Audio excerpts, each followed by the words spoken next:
High court para 90 શબ્દ ઝડપ start.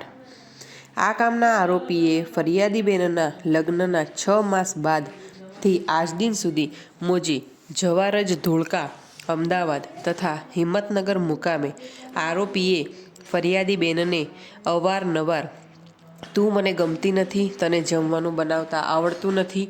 તું તારા બાપને ત્યાંથી લગ્ન સમયે કોઈ સોનાના દાગીના કે રોકડ રકમ લાવેલ નથી તેવા મેણા ટોણા મારી શારીરિક તથા માનસિક ત્રાસ આપી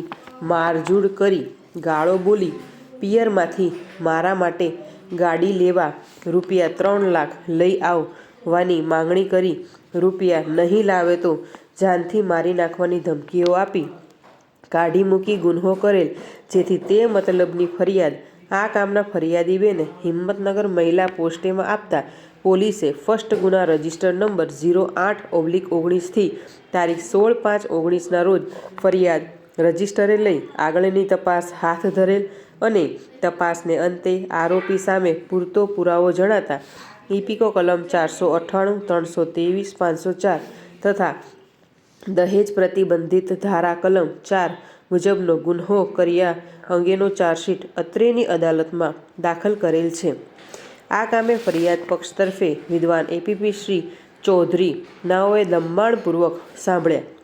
તેઓએ દલીલ કરતા જણાવેલ છે કે સદર કામે આંક 13 થી ફરિયાદીની જુબાની,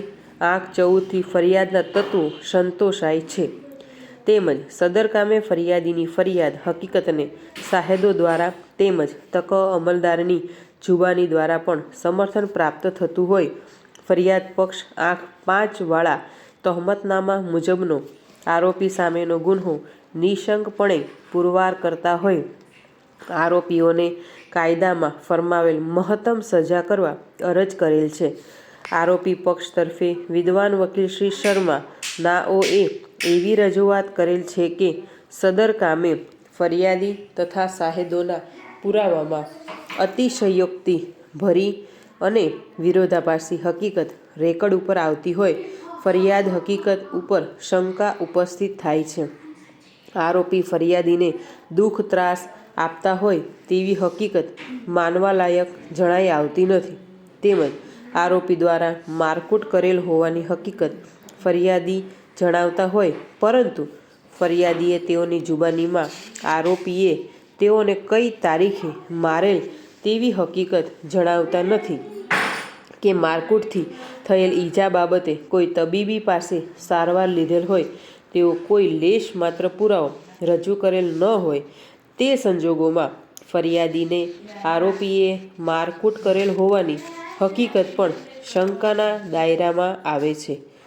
હાલના કામે કોઈ સ્વતંત્ર તેમજ તટસ્થ સાહેદોનો તપાસ દરમિયાન કોઈને સદર કામે કોઈ નિવેદન લેવામાં આવેલ નથી કે તે બાબતે ચાર્જશીટમાં કે તક પોતાની જુબાનીમાં કોઈ ખુલાસો કરેલ નથી। આમ હાલના કામે ફરિયાદ પક્ષે જે સાહેદ તપાસેલ છે તે ફરિયાદીના સગા અને રસ ધરાવતા સાહેદ હોય, તપાસેલ સાહેદો રસ ધરાવતા સાક્ષીઓ હોવા છતાં તેઓની જુબાનીમાં પણ અરસપરસ વિરોધાભાસ જણાઈ આવતી હોય, તે સંજોગોમાં માત્ર ને માત્ર ફરિયાદીએ આરોપીને હેરાન કરવાના ઈરાદે હાલની ખોટી ફરિયાદ કરેલા હોવાનું જણાઈ આવે છે, જેથી આ કામના આરોપી નંબર 2 નાએ તારીખ 19/11/19ના કલાક 13 વાગે મોજે હિંમતનગર શ્યામ સુંદર સોસાયટીમાં સદર બનાવ બનેલ હોવાની હકીકત જણાઈ આવે છે।